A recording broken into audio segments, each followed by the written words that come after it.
Another huge weekend of nighttime racing is on tap at Los Alamitos. Cash in on night racing's best bets featuring our early and late pick 4, plus the traditional pick 6. On Sunday nights, we're adding $10,000 of promotional new money to the pick 6 pool if there's no carryover, with total pools often reaching $70,000. Plus, mark your calendars for stakes action ahead, including the John Deere California Juvenile on August 8th and the Grade 1 Go Man Go on August 23rd. For Vessels Club reservations, call 714-820-2681 or join us at Burgart's. The best of racing, always at Los Alamitos. And welcome everyone to the Los Alamitos preview show. Saturday and Sunday night racing is here at Los Alamitos. And on Saturday, we'll have 3 trials to the Grade 2 Golden State Derby. Doodah Cartel is going to headline those trials, so can't wait to see him back. Once again, looking for the 3rd Derby victory. Love to say hello to our panel, Michael Rona, George Duarte, and of course, Chris Wade. How are you, Michael? I'm fine, thank you, Orlando. Big win by Curl Happy Wagon in the Florentine last week from the rail. Yeah, super impressive victory for her. Can't wait to see what's next for her. Of course, we are getting closer and closer to the Mildred Vessels Memorial Handicap, and that could be a perfect spot for her. And of course, we have Bold and Beautiful shaking going on. That is really shaping up to be one of the races of the year. George, how are you? I'm doing good. It was a rough weekend wagering wise last week, but once I saw Curl Happy Wagon out on the track, because we didn't see any workouts here, she looked amazing. So I was like, well, I got to send it in one more time, and thankfully she helped salvage some of the weekend. And I'm looking forward to these cards. I really like Sunday's cards. I'm against a lot of the morning line favorites, so hopefully Sunday I end up being right. George, you might have been the reason the odds tumbled down to 2-1 last click of the tote board. Yeah, when she was she like 7-2. Yeah, I was like, I was hoping like 3-1. I'll take 3-1, but I was not surprised. I was expecting a drop, but I was hoping 5-2, 3-1, but no, I got 2-1. And Michael, some of George's selections might be producing some more tumbling down the odds. He's now featured in the daily racing form handicap page right before the Los Alamitos past performances here this weekend.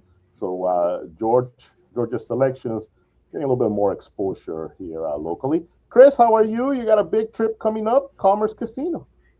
Yeah, we're going to Commerce Casino on Saturday night, and hope we can continue our Sunday evening selections. Our selections for the program weren't very good at all, but we kind of made up for it with both pick 4s. Early pick 4 suggested $36 play, came back 145, I think it was, and the late pick 4, $24 selection came back with the aforementioned Kristen Watanabe horse, Curl's Happy Wagon, coming back at 155. So not bad on the return payoffs on the small investment. Well, speaking of handicappers that did do well, got to give a tip of the hat to Joey Quarters, his place pick all tickets over the weekend. They both came through for Joey Quarters. So I believe it was a 64 investment if you play both of his place pick all tickets, Saturday and Sunday, each one $32. And they both hit. And the return was somewhere around $270 for the two of them. So good job there for Joey Quarters. All right, let's go ahead and get right to it. We have some good races to talk about. And we are going to start off with race number 3 on Saturday night. And Michael Rona, you have a pick for the weekend here in race number 3. I like a 10-1 shot. And I'm pleasantly surprised at this morning line for number 6, Karma's Revenge, in this 1,000-yard maiden for 3-year-olds and up. We'll take a look at the replay of the horse's last start in July, because it was very awkward transit from gate number 2 for Karma's Revenge. Okay, there it is. I use that as a comment. Awkward transit. Horse was a little slowly away.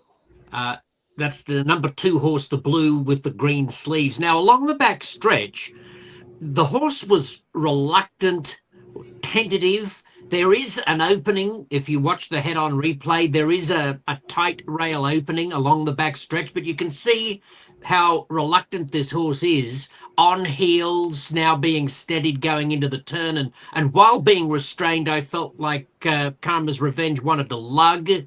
And really just took himself out of play. He suddenly dropped about 5 lengths behind the dueling leaders, but he was up close behind them along the back stretch into the turn, and he just wasn't comfortable. It was his second career start.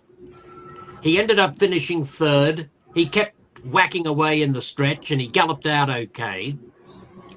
And I thought that it was a decent run. That's him in the blue with the green sleeves and the gallop out on the outside. So the horse steps up in claiming price for the race on Saturday night. So, on paper, it is a tougher task, a tougher field. But against that, you get to gate 6. The outside post, I think, could be absolutely key for Karma's Revenge. And you get Edgar Payeras jumping on. So I like that equation, and I like 10-1. I look at the morning line favorite Hydroplane, and I see 22 attempts for 8 minor placings. The horse has been a purse nibbler forever, and one of these days it'll break for him, I suppose, and he'll win, but he can do it without me. I'd rather a lightly raced prospect with some upside who gets a positive post switch and the leading jockey at 10-1. So for me, it's Karma's Revenge. I think a good investment at those odds. And just before we began recording, George revealed to me that, incredibly, Karma's Revenge is both his top pick and Orlando, apparently your top pick. I thought I was sort of thinking outside the box here, but 3 of the 4 of us are on the same page. Yeah, that is exactly right. And I can tell you that we did not discuss that prior. I just kind of realized that as we were just about to record as well. I usually put in my selections late on the day after we draw, or very early that morning before Georges comes in. So hey, we were all thinking the same similar fashion. So let's see if 10-1 we get rewarded with Karma's Revenge. I have a feeling that it's not going to go off at 10-1. Then, if that's the case, are you going to make him your radio play as well, Michael? Probably haven't decided. There are a few other horses Saturday that I fancy, but probably it'll be the radio play as well. So I think we've absolutely slaughtered the price in the span of about 5 minutes on this show. And if I double down on the radio, you can kiss it goodbye, the 10-1. But it'll be interesting to see how the horse acquits himself from that outside post. I really think he's got a good chance. Yeah, I do as well. I got Payeras riding for trainer Oscar Heredia. So once again, Michael Rona's selection for this weekend is in race number 3, number 6, Karma's Revenge. We'll see if it does go off at 10-1 here on Saturday night. Like I mentioned earlier on the opening of the show, we are going to have trials to the Golden State Derby, and 21 runners in the trials, 3 sets, each at 400 yards. So each trial is going to feature a 7-horse field, and some runners that we've talked about plenty on this show. Let's start with the opening trial, and number 2 in the lead at 8-1. So impressive was she when she won the Breeders' Debutante on July 26th, winning by 2 lengths. That was with Justine Klager up. Now Martin Arriaga, who rides a lot of horses for Mike Castleman, will pilot this super talented filly. There's the 3 Doodah Cartel at 4-5. Won 5 of 6 starts this season. Definitely one of the stars of the meet. Winner of the Winter Derby, winner of the El Primero, and ran third in the Governor's Cup. Fancy Up. Warmly, who won the Gents List at 8-1. This horse has been looking really, really good in last few starts. In the 7, Walk When I Walk, a multiple Derby winner. Those are just some of the top names in this opening trial. Of course, Doodah Cartel, the big star. But who do you fancy in addition to Doodah Cartel? Would it be Fancy Up, George? You have to consider Fancy Up. I thought she ran pretty well last time, but I'm really interested in how Warmly improved second off, because Gabriel just had a hard time with him. He was just trying to just steer him the whole way. I mean, he didn't never really ask him. Had a lot of run, and this was a horse I kept because it's gotten scratched a couple times early. So I've been waiting for his return, and then he delivered in his return. I just want to see where he's at. I don't think he can challenge Doodah at this point for the win in this trial, but I just want to see how he runs. And also, I expect Walk When I Walk. I mean, I was against her earlier in the year, but I thought she ran pretty well in that trial. And then she got eliminated at the start in the final. But if you see at the end, she had plenty of runs, so she's eager to run. She's in a good form. I think she's going to acquit herself pretty well in that trial too. So that's why I think I'm playing a 3-6-7 try if I were going to just play it straight. The two outside horses along with Doodah Cartel. Chris, how do you see this trial? Of course, Doodah Cartel. Who else do you give a shot here? Well, Doodah, like I said, Doodah Cartel figures to be very triple tough to deny. Heavy favorite, deservedly so. Much trouble last time. Still ran very, very well. Should have probably won. But the aforementioned Walk When I Walk, this horse in the last affair got fractures, bobbled, was bumped back, crossed, and took up and angled out. But had a good amount on the final half of the affair and finished pretty nicely. And draws that outside post with a clear path expected.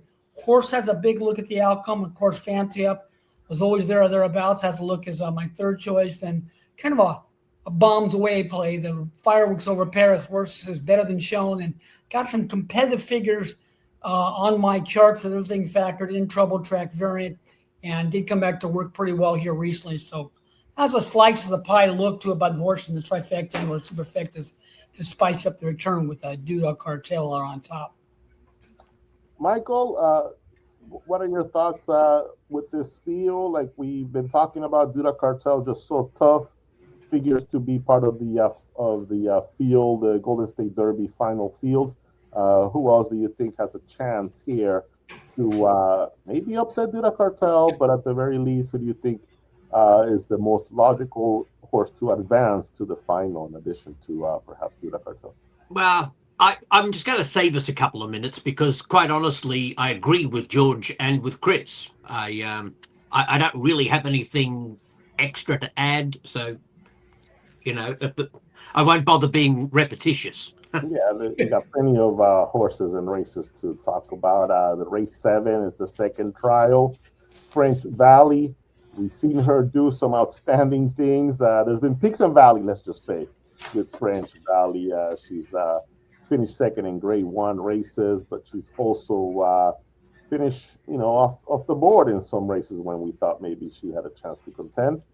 Hurry Up, favorite of Michael's earlier this season, still ran solid 5th in the Governor's Cup. High Octane, making his local debut. He's run a couple of times in Louisiana, was a trial winner there and a 3rd place finisher with a big late move in the Old South Derby. And by the way, Rodrigo Sigala Vallejo, 3-for-3 at this meet, and he rides High Octane. The lady is a vamp.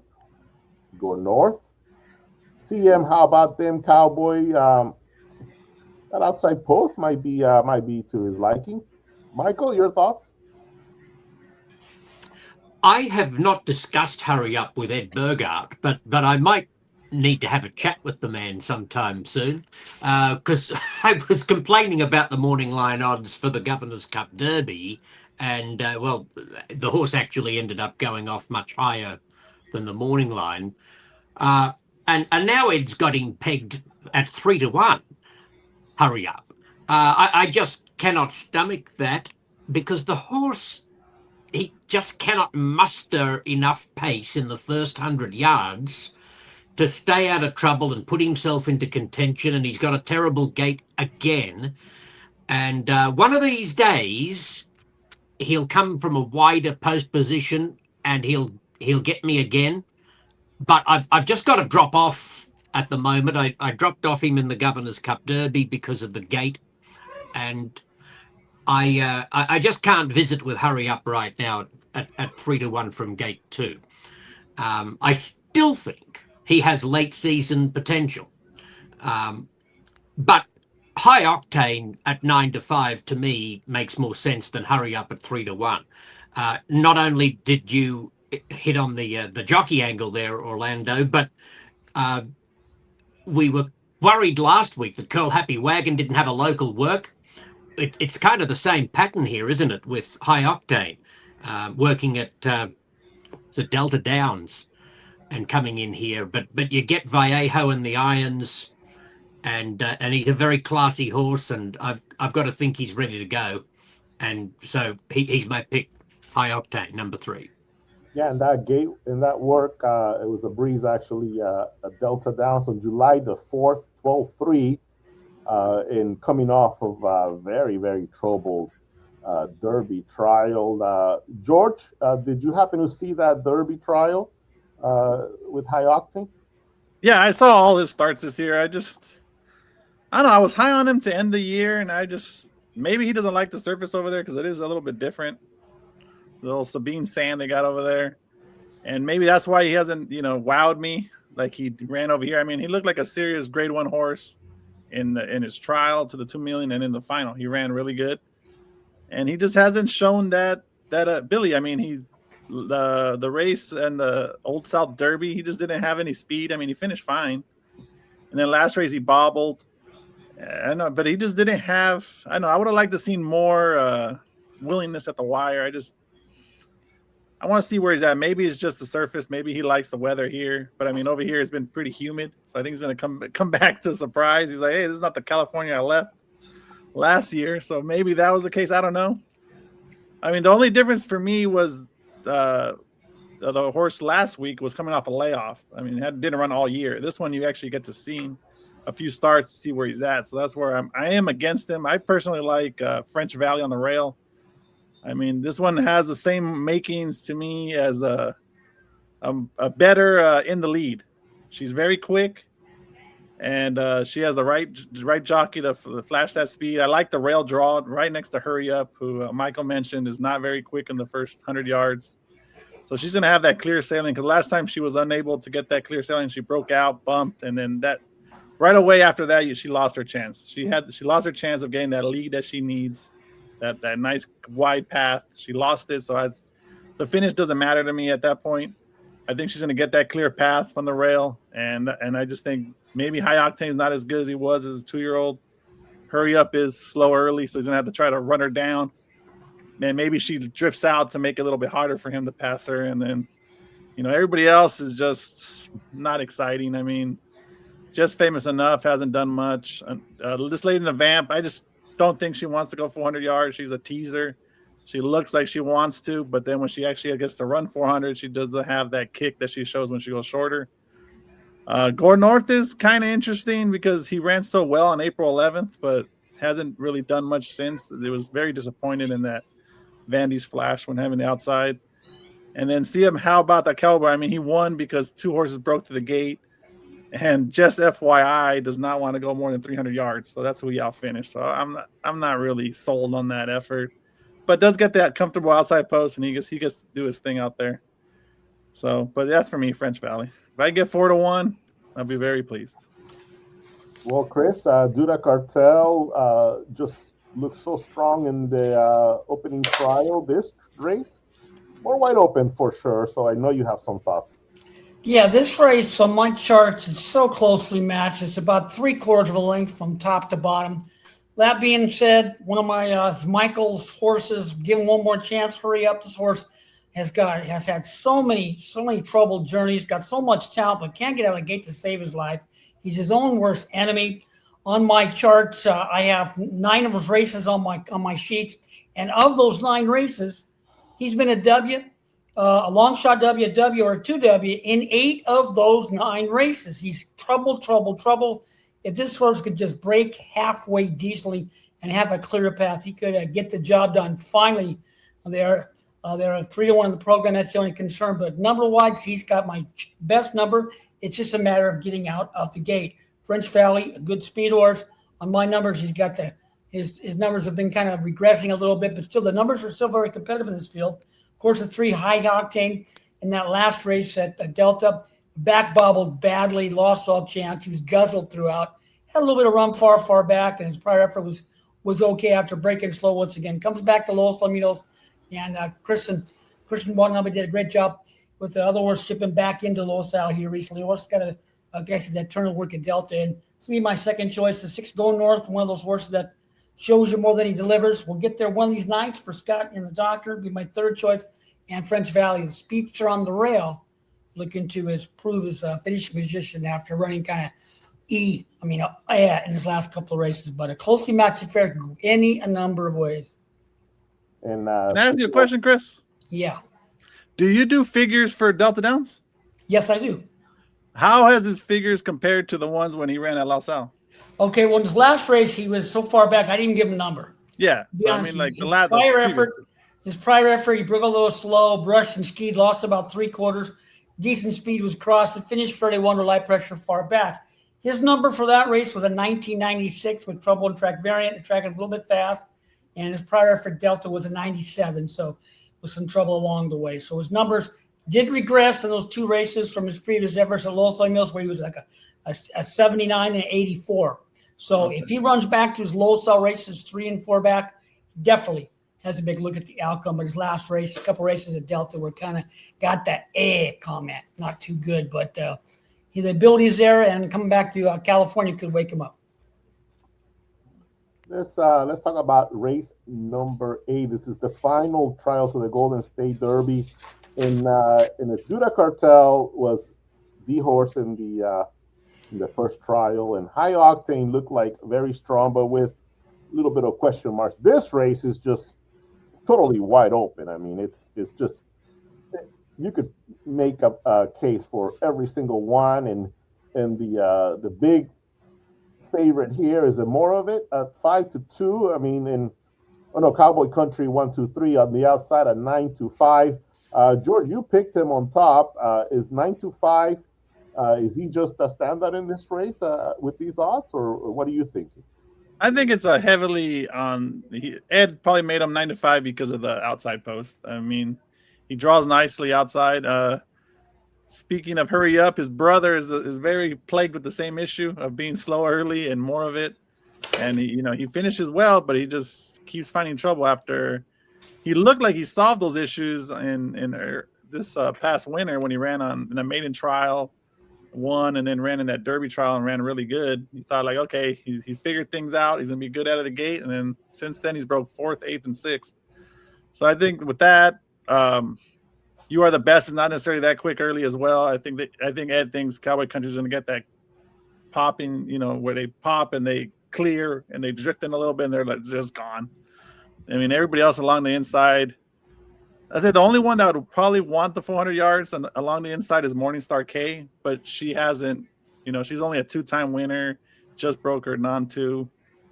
So she hasn't, and then she draws that 2 post that I know Ed doesn't like. So maybe that's why. And she's also very trouble prone. So I think he thinks he's found one of the better gate horses that wants 400 yards and against a bunch of runners that have trouble from the gate. I mean, he just looks like he can easily win this.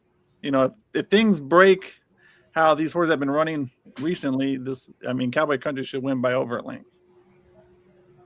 Yeah, and he broke pretty nicely in that gate work. He did work on that August 1st, and it was a nice clean break from him. He just looked very, very comfortable, nice rhythm as he moved past the gap, and a very strong finish in that gate work. Michael, your thoughts on this race? Cowboy Country 1-2-3, the favorite, more of it, which I still like. Very trouble starting that gents list. Like Chris likes to say, I'll give him one more chance here. Michael? Yeah, well, George made an outstanding case for the favorite Cowboy Country 1-2-3. The horse I would include, at least in exotics for sure, is You Are the Best number 6, who was very antsy in the gate prior to the last start, was off awkwardly, had a big finish and a big gallop out in her first start for 8 weeks at 300 yards. And I think she'll be good at the 400 yards. I think she'll, in fact, enjoy it and be strong late, at least finishing into the exotics. And she's got a knockout win chance at 9-2. I agree the 7's the horse to beat, but I do like You Are the Best number 6 also in this spot. And 2 races back in April, had a really good time, 15:43, to win that allowance race against fillies. Yeah, and in a trial to the Oaks, which was at 400 yards, she was closing strongly to be beaten a half length. So I don't have any doubt about the distance for her. I think she'll like it, and I think she's definitely in this conversation. Yeah, and from what I see there, finishing a dead heat to French Valley in that trial. CM Just a Blue Monday came back and ran second in the final to the Grade 1 Oaks. Chris, just before we take a break, who do you like in this third trial? Well, third and final trial. One more chance for the 5, more of it. The horse has got a ton of ability. One worst enemy. Just needs a clean getaway, probably. If the horse can get out of the gate, has a big look at the outcome, because the horse back bobbled and was crossed last time, but finished 1 for a hold and earned a pretty good figure with everything factored in. Just needs a decent getaway. The obvious horse to beat to the outside is Cowboy Country 1-2-3 with that nice outside post and some good speed.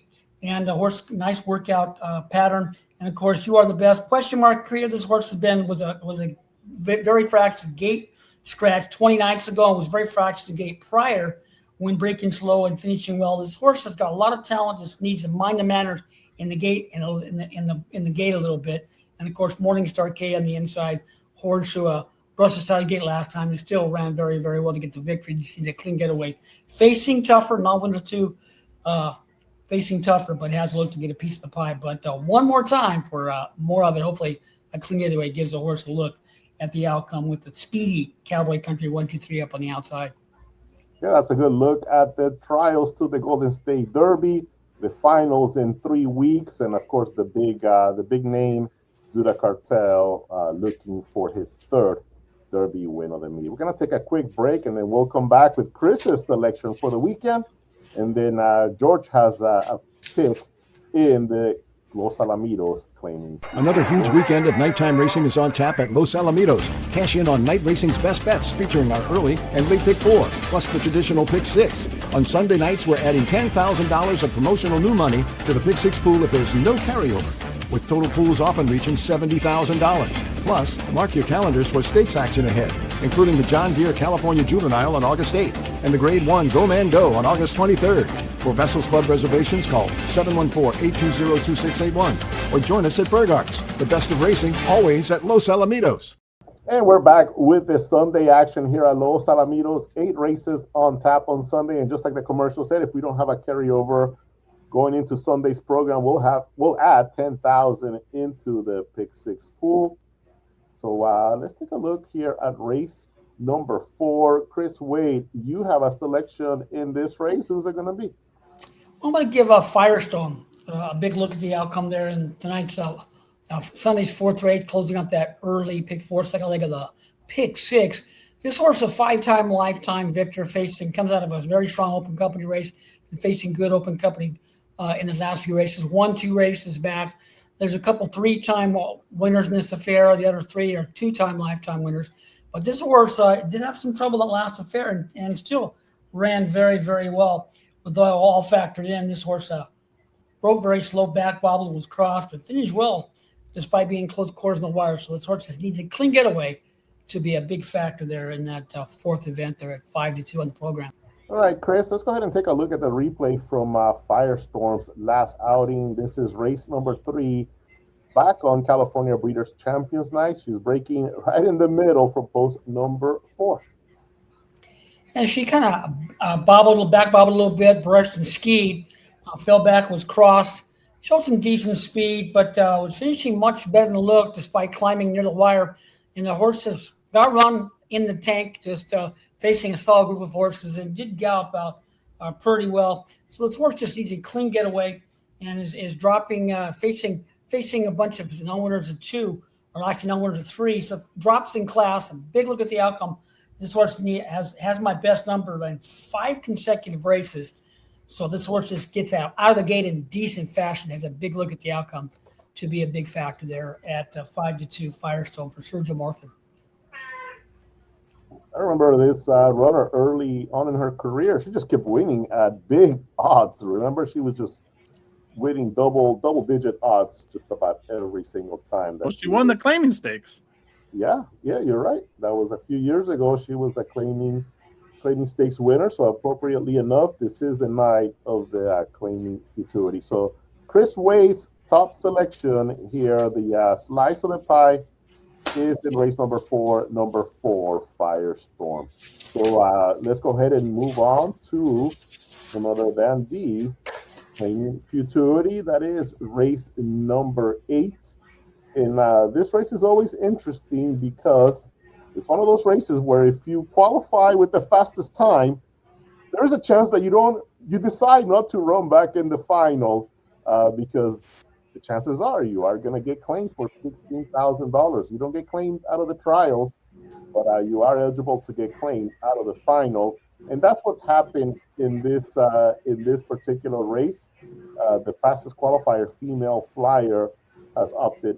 The connections have opted not to enter her in this race. Another horse that's in this one is actually running earlier on the card on Saturday, in fact. So she's difficult in race 6. Yeah, she's difficult. Who actually ran second to Female Flyer in the trial. So a couple of those high-profile runners with good breeding lines.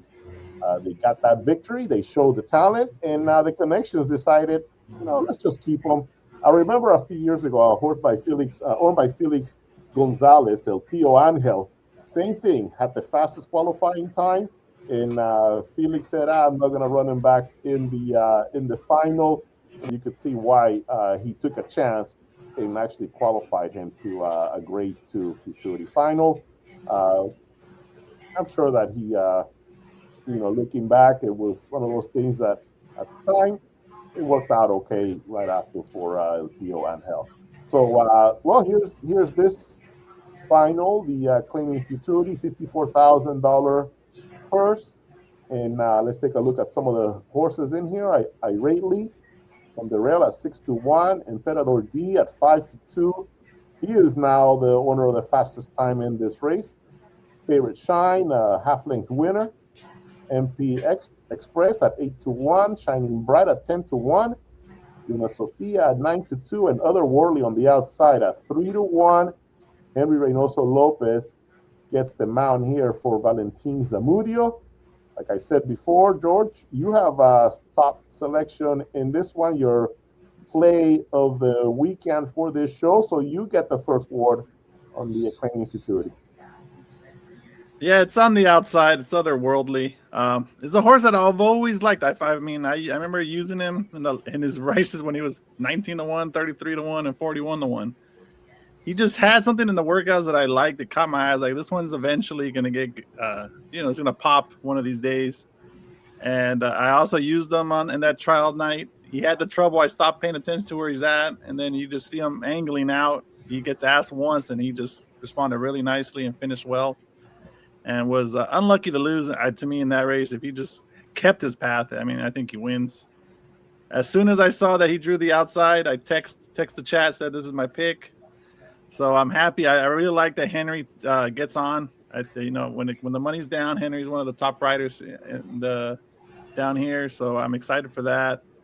I understand Ruben. He has to stay loyal to his M&G farms. So that's why it's not a negative to me. I think that's where he's done very well with that connections. He's going to stick with them. So I respect him doing that. But I think Otherworldly is their best chance to win this race. Draws well. The two favorites, to me, the two horses that are most likely to be claimed and most likely to take the wagering money are the 2 and the 3. And I just don't like they're next to each other. I think there could be some bumping, some trouble. And I think Otherworldly drawn next to Luna Sofia, who drifted in her race, should ensure a clean start, at least a clear path throughout. As long as he doesn't have to angle or do anything like that, I think he's going to outfinish these. And I hope I can get a little bit more than 3-1. I'm hoping I can get 7-2, 4-1, but we'll see. Otherworldly looking, it'd be pretty amazing if he does get this victory, a horse that not only has he not won a race yet going into this race, he hasn't finished in the top 3 yet. Top 4. Yeah. Oh, he finished 4th. No, he finished 4th. Never mind. Yeah, Top 3. The morning line gives him a lot of respect, and so does George as well. Michael? In that trial, there were 3 horses on my watch list. So I found myself taking an exacta box and a trifecta box. Gesundheit, Chris. Thank you, boss. So I had an exacta box and a trifecta box in that race, and Emperador D beat Luna Sophia. They were 2 of my 3 horses, and they were 8-1 and 5-1 respectively. The exacta paid pretty well. Well, the other horse was otherworldly, and there's no question in my mind, and obviously in George's, that he should have been up there with them at the finish, and I could have cashed the trifecta box as well. Otherworldly's effort was outstanding, and he's my pick to win the race, despite being a maiden and not even having been in the top 3 in his career so far. But he looks primed from the outside post. So I'm with George, Otherworldly. Chris, are you joining our 2 other expert analysts here, Otherworldly? Yes, I sure am. This horse was so very impressive when running last time for 4th. I got a little fractious, leaned back, was bumped back and crossed, slow into stride, angled out, and finished like a freight train. So the horse has lots of talent, and that outside post should promote a better getaway and will enhance the chances there at 3-1 as my top selection there in the Claiming Futurity from that perfect outside post. Do you have the replay, Orlando? Maybe we should actually show the race. We've been talking about it at great length. All right, guys, here is the replay from this race. George, your top selection here from post 6. Yeah, he was moving his head. He had bad luck because I think they were trying to reposition him right when they popped the gate. So that's why I thought he came away slow. And right here is the reason where he lost the race. He had to pause and then angle out. But then once he gives him one tap with the right hand, you see him look at that. You just see the acceleration. And I mean, he finishes strong. This race was 400. He wins. I mean, he just ran really well. And I think it was more unlucky than anything why he broke slow. So I don't think he's automatically just a slow breaker like the ones that we're talking about, like Hurry Up and more of it, who've done it so many times. Have never gotten away good. You see him watch. He turns his head, tries to correct him. That's why he came away slow. So with the outside thing, and Henry's a really good gate rider. I just think, it all lines up for him, I think. I just want to see 360 yards from the starting gate, because that's probably where you're talking about that acceleration, George, because I think he's probably like what, maybe he's like a length and a half here behind length of 3/4, and then we'll pause it right around 10 yards from after the wire. So he's already. I'm sure they have the drone if you want to see the drone. Well, here's that drone shot, George.